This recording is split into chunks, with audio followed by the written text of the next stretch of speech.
When we talk about the end times, church, there's a parable that Jesus gave us that is very specific to our times. It's in Matthew 25. Let me read it to you, and then I'm going to tell you some world news that you probably haven't even heard about. It's unbelievable. One of the greatest natural disasters of our time has been happening. And as people like Tucker and Candace and others are saying, like, if it doesn't happen to Israel, then we don't seem to care and pay attention to it. I don't know if that's entirely true, but it's certainly true in this case. A major natural disaster has yet again happened, followed in the footsteps of where the Lord sent me. And I'm going to tell you about it, but first, I want a biblical foundation. Matthew 25. At that time, the kingdom of heaven will be like 10 virgins who took their lamps and went out to meet the bridegroom. 5 of the virgins were foolish, and 5 were wise. So people have different interpretations of this. I would assume that virgin means virtuous, a virtuous person. That's a Christian. You're talking about 10 Christians, 10 believers. I don't see how you can be a virgin and not be one of the believers, right? I mean, virgin today would be as virtuous as they come. And yet you can be virtuous and utterly foolish. When the foolish ones took their lamps, they did not take extra olive oil with them. This is the New English translation. But the wise ones took flasks of olive oil with their lamps, and when the bridegroom was delayed a long time, they all became drowsy and fell asleep. But at midnight there was a shout, "Look, the bridegroom is here. Come out to meet him." And all the virgins woke up and trimmed their lamps. The foolish ones said to the wise, "Give us some of your oil, because our lamps are going out." "No," they replied, "there won't be enough for you and for us. Go instead to those who sell oil and buy some for yourselves." Okay, so they were not ready. They didn't stock up, buy enough. Whatever it was, they didn't have it. And you can argue about that, but they were not ready. But while they had gone to buy it, the bridegroom arrived. And those who were ready went inside with him to the wedding banquet. Then the door was shut. Later, the other virgins came too, saying, "Lord, Lord, let us in." But he replied the most terrifying words you will ever hear in your entire life. "I tell you the truth, I do not know you." I don't think we ever want to hear from God, he doesn't know us.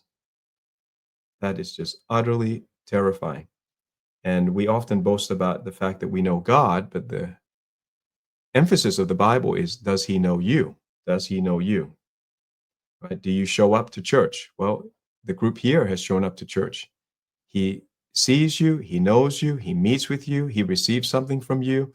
That's what it means to know somebody, right? Therefore, here's the punchline: stay alert, because you do not know the day or the hour. The idea that you get warnings and you don't heed it is a major theme in the Bible. I'm going to show you lots of other scriptures today, but it has just been illustrated in one of the greatest natural disasters, certainly the greatest natural disaster in the lifetime of any Thai, has happened. On November 19, rain started pouring down. They said it was so unusual that it was like somebody just took a bucket and just started pouring it over the land. This happened in southern Thailand, where a lot of Muslims live, and some of the Chinese. So even though it's Thailand, it's not what you're used to, I guess. It's not what you see in Bangkok. So on the 19th of November, the highest rainfall in 300 years happened. Water rose 2.5 meters. That's 8.2 feet. Right now, they have not counted all the dead. They count only 33 dead, which is a tragedy and a time of great mourning. They suspect that will go up probably tenfold. Could be up to 300 dead. One person has committed suicide just from the tragedy of it. Water levels were up to the second floor. Cars were completely submerged. Hospitals were without electricity. I mean, one of the first things that I want Americans and others in the developed world to understand is within hours, okay, within hours, you have no electricity, no phone signal, no internet, no way to reach your family, and within days, no food. And that's an amazing revelation to people, because we talk about that so much as an end time prophecy, we say that's what we're preparing for. It seems like a black swan. It seems like something you're not expecting. But when it comes, you cannot believe the authorities. The mayor was telling people, don't worry about it. Everything's okay. Major flood in Hat Yai. Hat Yai, funny enough, it lives up to its name. You know, everything is prophetic. Hat Yai is not a beach town, but Hat means beach and Yai means big. So it means big beach. And they named this landlocked city that's at the border of Malaysia and Thailand. They name it Beach, Big Beach, and it's got no water. And it gets flooded every year. So be careful what you name things. And this time the flood was so big, they'd actually dug a special canal. They called it the Rama 1 Canal. And it's a huge canal. And it's supposed to drain the water. And the mayor came out saying, when the first rainfall came down, don't worry about it. The government's got everything under control. Everyone can stay put. There's no evacuation. It's just fine. Within hours, the rain went all the way up past the first story, up to the second story, and they knew they were in big trouble. 7 SMSs went out, and this is from the fact that, if you remember my last time in Thailand, there was an earthquake. So it came from Myanmar, and they did not have an SMS system. And so there was a building that collapsed. People didn't know what to do. As people don't know, wherever you're at that you're watching right now, most of you don't know or don't have a clear plan what happens in the case of an unforeseen event. You will be in a state of panic and shock. And that's what the Bible is telling us is be ready. These things are coming. And here's what happened. This is a real life illustration of this. We have 240,000 people affected by this rain, 105,000 households, 52,000 homes are flooded, and 62,000 residents at least are displaced from their homes. As I said, when that happens, there will be no electricity. There will be no social media for you to access, no phone signal, no internet, and sometimes no communication from your government. Thai people are very polite, so most went out helping each other, and the Christian church really shone. This is really a good thing, a good silver lining is the government was not able to help, but the Christians were prepared to risk their lives and go down into flood situations and go rescue people. And indeed, they found people. There were people up to their neck. There was a grandma up to her neck, and the water was rising. So she was in a room that was like that narrow, and the water's up there. So that was it. You know, they don't know where to go. She was trapped in there, and they found her. They found a baby that had just must have made a cry, and this baby was put in the attic, I guess safely somewhere, and the parents are nowhere to be found. Maybe the parents had left when they didn't think that it was unsafe, but people didn't come back, you know, after they left. So Christians did a good job.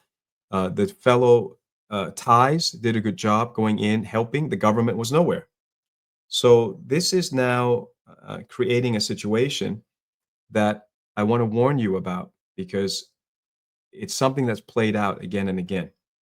What happens when people overreact, when they don't react biblically, they're now angry at the government, and they're saying that, well, the next step is you can't trust your elders. This is what happened in Korea. When I went to Ansan, Korea, this was very fresh in their hearts and their minds, because on a particular cruise ship, 250 students from Ansan, it was a high school in Ansan, 250 students went on this ship going from Incheon to Jeju-do. The ship is called the MV Seawall, spelled funny. I think it sounds like sea wall, literally, but it's a Korean word, SEWOL, Seawall. And nearly all of those students died, and 304 people perished in that shipping accident. All it was the captain gave the control over to a junior. The junior made a sharp turn. That's all it was, a sharp turn on a ship with all these kids on there. And the thing capsizes. And they have time to get out, but it was the assistant captain and the school teachers who told the kids, there's nothing to worry about. Like, rescue is on its way, and just stay put in your room, just wait. And because of that direction, the parents lost 250 kids. Basically, everybody died. Where's God in that? People always ask things like that. And you don't know unless you're on the ground. So I happen to be, because justice is my thing and I'm sent all over the place, I went to ask one of the pastors who was there at that time. And he said, well, we didn't lose anyone in our church. I said, well, how did that happen? This is the main high school over here. And he said that, well, one of the girls wanted to go on the ship, and the father said, no, I'm not letting you go on that outing. And the daughter was so angry at the father and then didn't get on the ship. And of course, afterwards, she's so thankful she obeyed authority. So can you see that obeying authority isn't the problem, right? Because here's a girl whose life was rescued because she obeyed her father. But the reaction nationally from people who don't know God and don't know the Bible and don't know God has an order of things, the reaction since then has been a crumbling of Korean society, where they take that example of that seawall ship and then they say, there you go. We, the new generation, are no longer obligated to pay any respect and listen to authority, listen to our elders. We're not going to do it. That's like classic throwing the baby out of the bathwater because you don't have a biblical worldview. So you end up throwing out something good, and what are you going to retain? You're going to retain something bad. So what happens in these situations, and the government loves it, is at first there's a reaction that the government failed. But rather than saying, well, then that means that we should depend less and less on government, and we should thank God for the church, right? And thank God for independent private individuals going out to do things, and we should strengthen that instead. No, it never happens. Because once you're not born again and you're not reading the Bible and you have a biblical worldview, the devil takes advantage of your pain and your fear. And then he implements something that's bad. So the reaction will always be, since the government didn't do its job, we're going to give more power and more money to the government. And I never understand that because I'm born again. I see, isn't that the example in the Bible all the time? All the oppression and every single war comes from government. Why would we then reward government after it's failed? Why don't we ever say, clearly there's other authority on earth and in our nation. Government is one, but the family is the other. We should strengthen the family. The other authority on earth is the church. We should strengthen the church. You never see that. Anytime there's fear, the government then takes advantage and grows in power. So I'm here in Australia, and I'll give you a real example. There's been mass migration, something like 200,000 people coming in a month. I mean, it's totally unsustainable. It's a shock and awe to the whole system. It cannot be sustained. They're trying to destroy a nation like Australia. We often follow what America does, so that means America's way in advance. You got over 20 million, maybe many, many more illegal immigrants. The system cannot sustain it. You're robbing the future of your own children when you do that. So then you bring in incompatible cultures, incompatible lifestyles, incompatible beliefs. These are Christian nations. All the good stuff that is here came from Christianity. And then you replace it and you challenge it with incompatible philosophies. So they come in and they start having machete attacks. So this was a thing in Victoria, and it's always in Victoria. We're like, not only Australia is the guinea pig, Victoria is like the lab rat in the experiment. And so the government decided banning guns is not enough. You know, the day is coming. Banning guns. We have no guns allowed in Australia. So Americans would joke and say, well, next thing they're going to do is ban knives, right? Because knives can kill. If guns kill, then knives kill. No, it's the person holding the gun that kills. But they don't deal with that. They want to deal with guns because they don't want a revolt. They don't want anybody challenging their power. So the American revolutionaries, whom we call the founding fathers, understood that and said, no, we're going to guarantee your rights with the Second Amendment. Second Amendment means every state has the right to form militias. So it's much more than just owning guns. It's you're allowed to form independent militias, which are groups of militarily trained independent citizens with guns. So to do what? So that the government never takes away your rights and oppresses you and take your property. So only America has that, but it's being challenged by just making bullets more expensive, making it harder to get a license and all these things. So America has its own way. But Americans choke. I mean, if you're going to take away guns, you should take away knives. Well, it's already happened. Since I came back, there is a law that machetes are now outlawed. It's a criminal offense to have a machete. A machete is a very nice thing. Like you can't even live in Africa without a machete. In Africa, I saw people just to walk, you need to have a machete, and they're just cutting back and forth. I went many places with machetes in Africa, in Fiji, in Papua New Guinea. They have machetes. Nobody ever died. It's not the machete that kills. It's people who have a philosophy or a religion that doesn't value the life of others.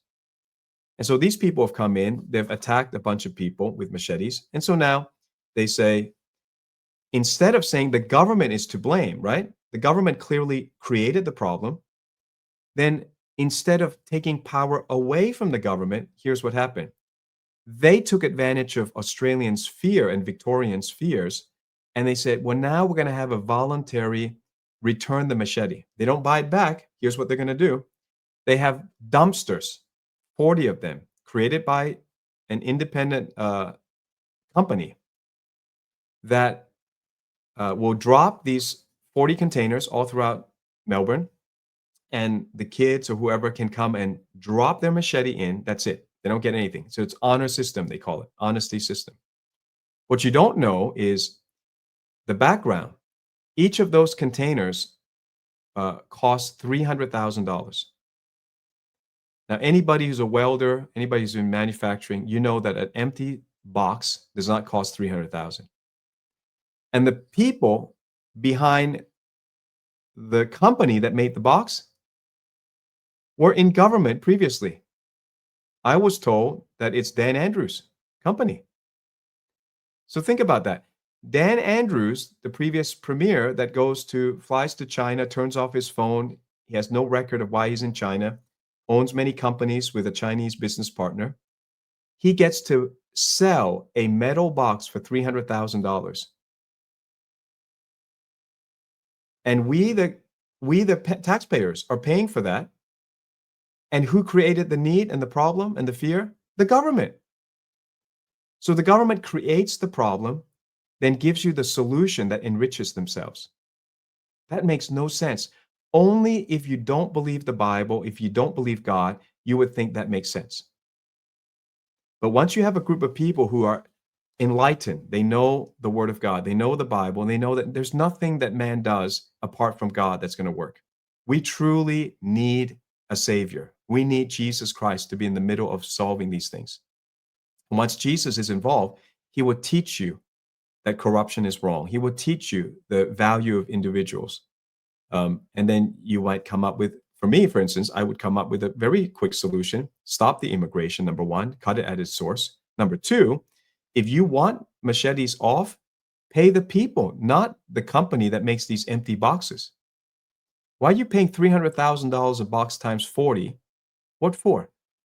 You can say, okay, take that same amount of money. How many millions of dollars is that? You said to somebody, you return your machete, I'm going to give you $2,000. Solves it. Everybody has an economic incentive. You rewarded people who were honest, makes perfect sense. But it's not made for ethics. It's not made to help you. It's made to strip freedom and money and power away from you. And all these natural disasters, you have to be very careful. Man-made or natural, these disasters are opportunities for evil people. They will take advantage of it. While we Christians go in selflessly, go and help, evil people are waiting to take advantage, right, of the fear. They want to break down authority. They want to break down God's order. That's what happened. That's what happened after the Korean ship sank, the seawall. So Korea, it's got a breakdown of society right now. I'm concerned that Thailand, I pray, doesn't go down that path. Thailand has a lot more respect for elders and authority. This will get used by the enemy to try to break down that natural order and divine order of respect. The other thing that we can learn from this is the fact that after the flooding in Chiang Mai and after the earthquake in Myanmar, which shook Bangkok, the people complained and said, "Why didn't you warn us?" So the government responded to that correctly and said, "All right, we didn't have this SMS system. You know, you're in America, you get SMSs all the time.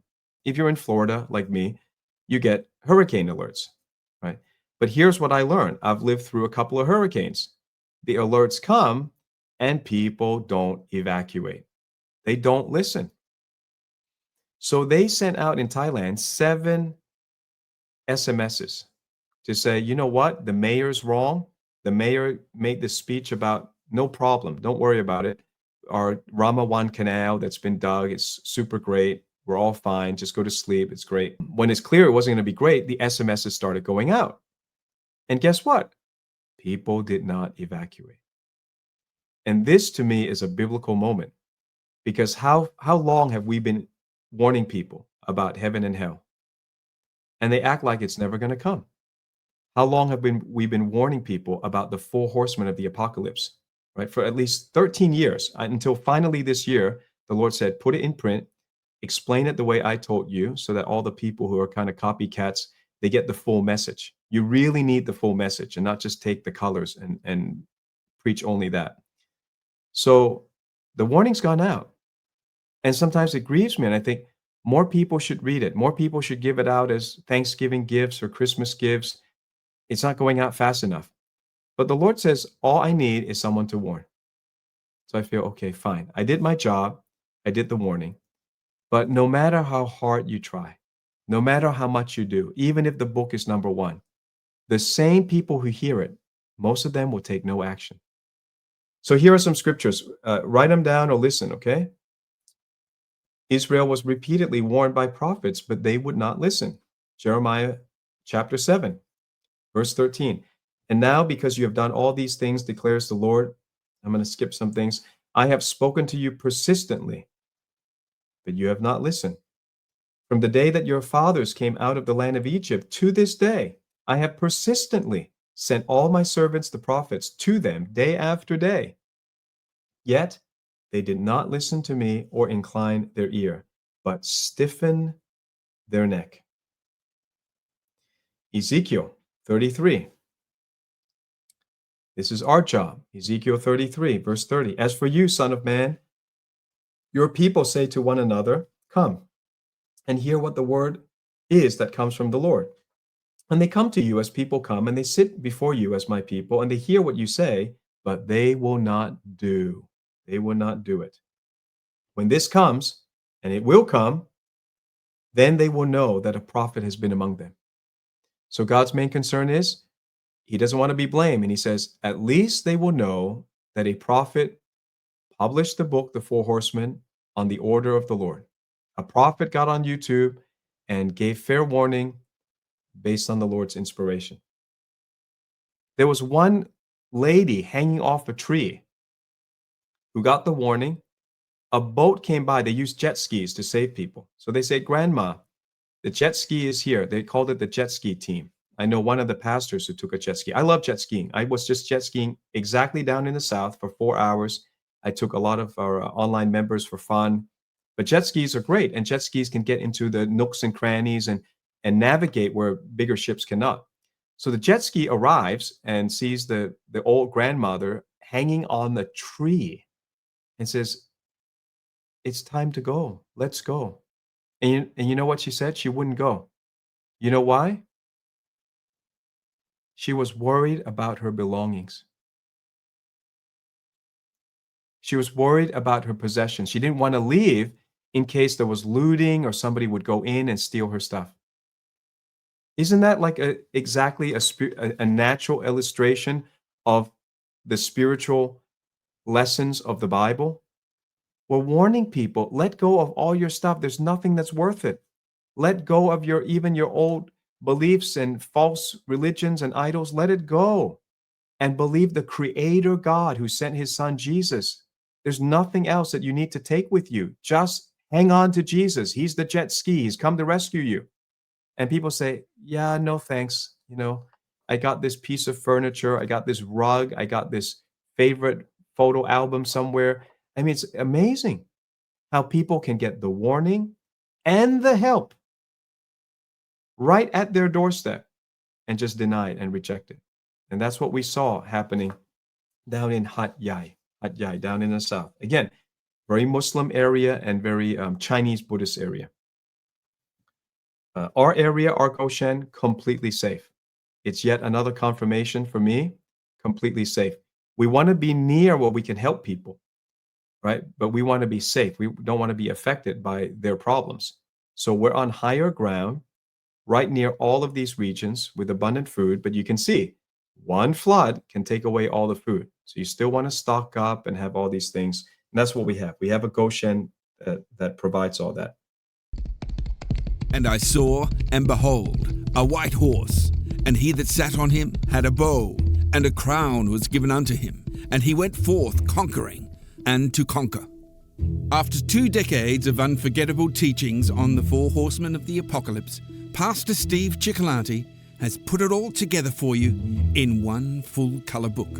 This is the greatest warning of the next 10 years. You can know God's timeline for the next decade, when the US dollar will collapse, what are the 7 seals of Revelation, where are the safest places when global famine or World War III starts, why Trump's golden age will be cut short, and more.